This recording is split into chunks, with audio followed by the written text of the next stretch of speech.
we're back over the bench, just so we can get our measurements here.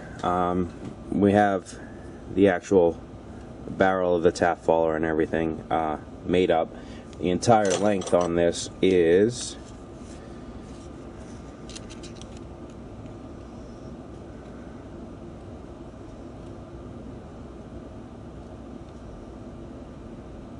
2 inches, 650 thoushdths. Like I said, everything is our actual measurements and everything are of the rods and everything are dependent on the depth of the actual barrel here. So what I'm going to do is I'm going to take my friends gave me one of his extra sets of old Starrett depth mics, so might as well put it to use. So this has a 1-inch rod in it right now. We got to go to at least over 2 inches, so we're going to use the 3-inch rod. And the way these work, these little end pops off there. This rod should pop right out. This is a 3-inch rod.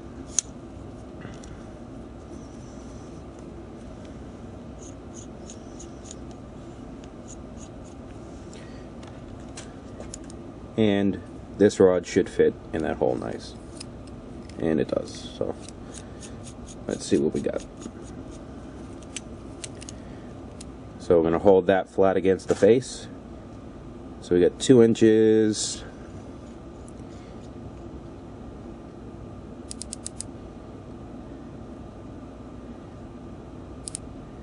$305 thousandths. Now it's all dependent on where that drill line is too.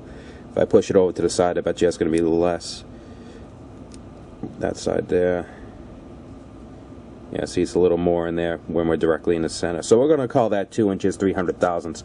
Because we still have to have, when we compress it, that spring is going to take up a little bit of room too. Basically what we want is 1 inch of travel, about 1 inch of travel here out, but we don't want that center point to go below this ring. We want it to hard bottom out with the point still out there so we can still travel it.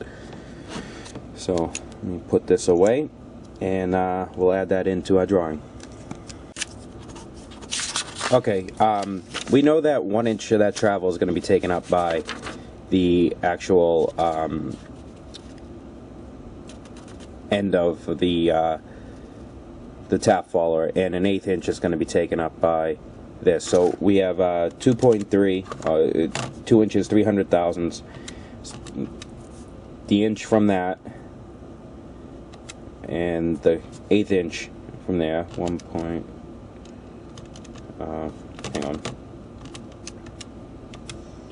125. My 2 sticks on my calculator.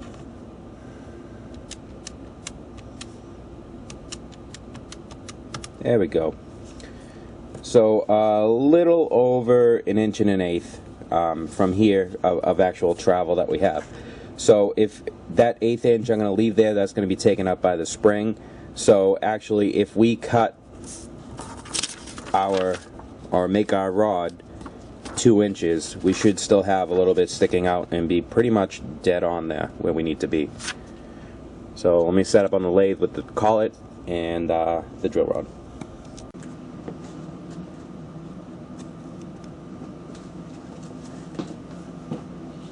I just happen to have the sun come in through the window and hit right there, so hopefully this comes out.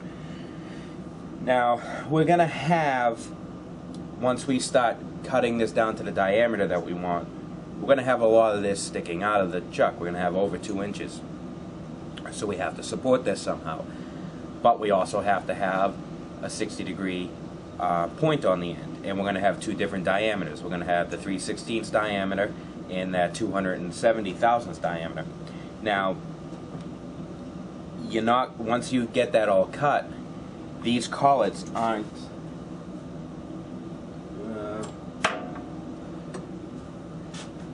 these collets are over 2 inches long, so I'm not able to get a 3/16 inch one and put that larger diameter inside and grab on the outside. It's just not going to work. So we're going to do the opposite. of you would do. In other words, instead of center drilling this and supporting it with a tailstock center, we're going to make a point on this. I'm going to center drill a piece around stock, and we're going to run the center point of this into the center drilled hole in the in my tailstock. So I'm just going to put the 60-degree point on this right now. So make sure everything's set.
There we go.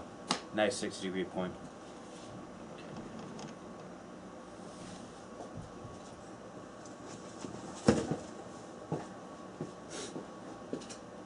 Okay, here's our setup. There's just a piece of brass with a center hole in it. I obviously brought in a, I believe that's like a 70 or 75 degree angle on there to be able to get my tool bit in to cut where I need it. And this is just held in the tailstock chuck. So that's going to act as my center point. And I'm going to take this down to, well, I plunge cut right here. That's going to be the end of our 3/16 inch diameter, and this needs to be down to 270 thousandths for the to slide into the tube. So I'm going to take that first, and then we'll start going to the 3/16 inch diameter. So slow this down just a hair.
271, almost 272. So the last few,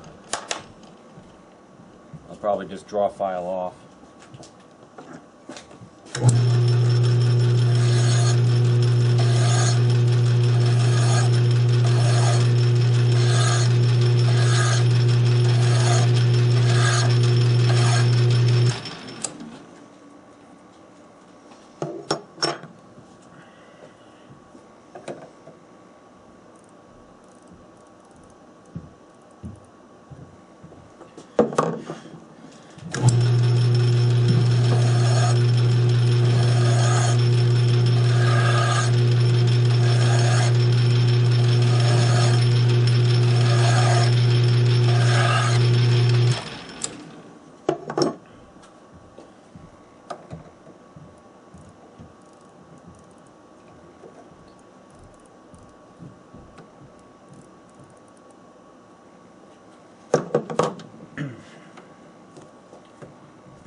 Nice fit, no wobble.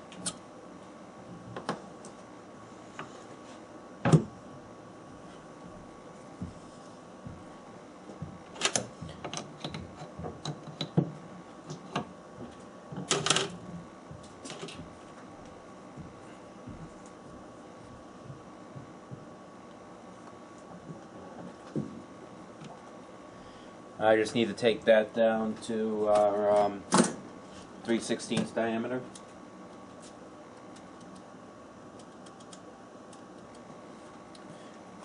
And we're good to go.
So here are all of our components. Here's the one that you saw me make. I made the other one too with the center drilled point in it. Did that off camera because it's a lot easier. You're just holding it with the tailstock center instead of going crazy with it. So put it together. Little spring. You can use this. This spring's slightly weak. I can do with a better one there. And tighten that down. No wiggle in that shaft.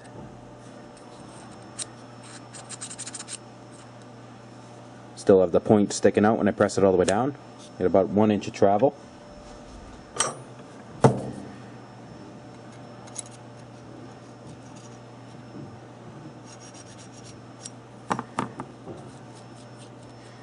And with the other one,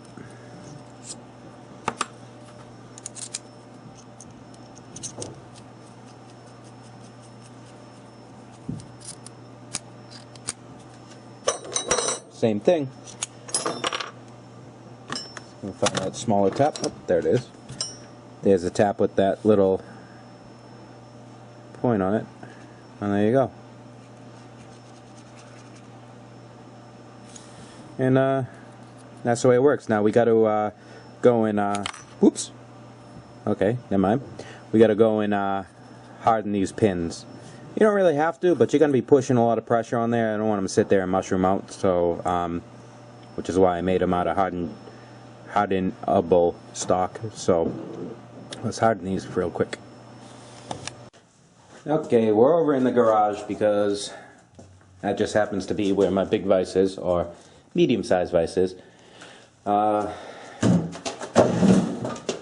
crap in my way. Anybody else have a garage that you just can't fit a car in because, I don't know. Anyway, we're going to harden these pins, so let me clamp it. This is water hardening drill stock. I have a big old bucket of quenching water right here. Now, we want to heat this up to glowing red, about the color of a carrot. A cooked carrot. This is very thin, so I'm just going to use my MAP gas torch here.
Go. Throw it in the quenching water. And I'll let that cool down. Let me go grab a Scotch-Brite pad real quick. Okay, now we're hardened, but this is very brittle, so we want to temper it. So take a Scotch-Brite pad.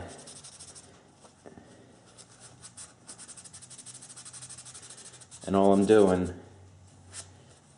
is cleaning that colorization off.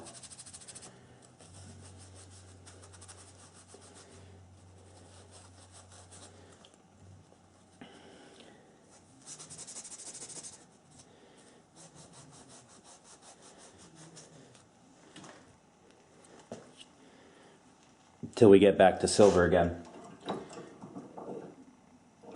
Now we're going to reheat it, but we're not going to do it as fast, and we're going to do it indirectly. We're going to hold the flame a lot farther away, and we're going to watch the color of this change. And depending on the color change is a different hardness level. I'm going to color this to like a straw color. There are all kinds of charts and everything on the internet too that you can figure out what the different hardnesses are. This is nothing really important, so I'm just going to bring it up a little bit.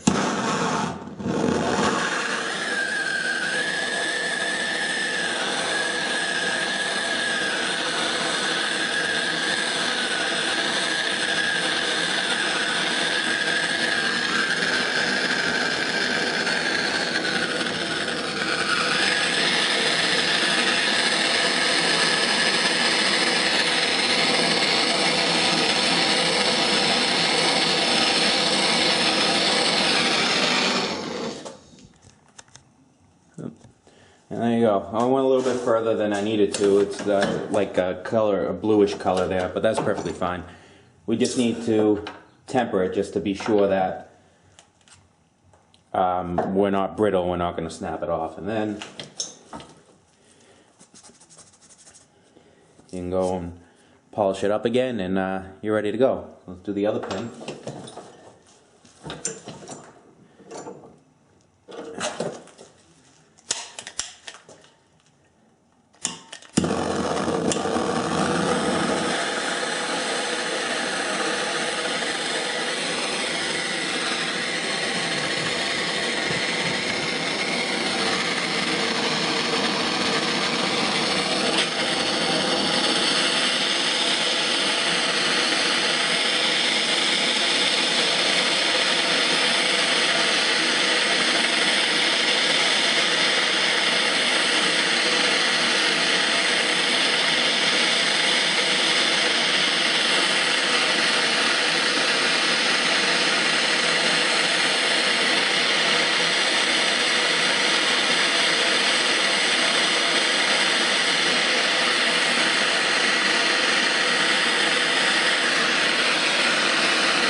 Now, time for the temper.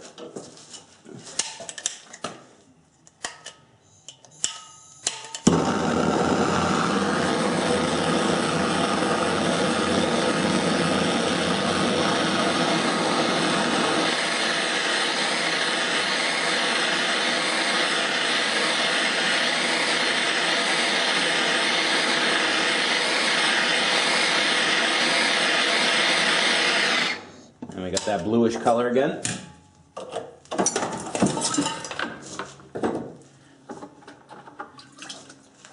And there you go. We're tempered. Let me polish it up and we'll go do the final assembly, and that's it. And there it is, all cleaned up and ready to be put in use.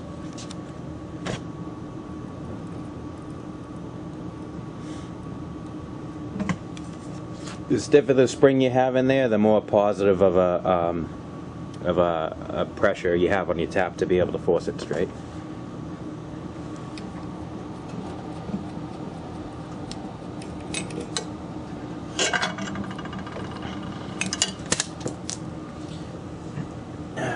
Without dropping it out of your chuck, but there it is in there, and that's the finished product.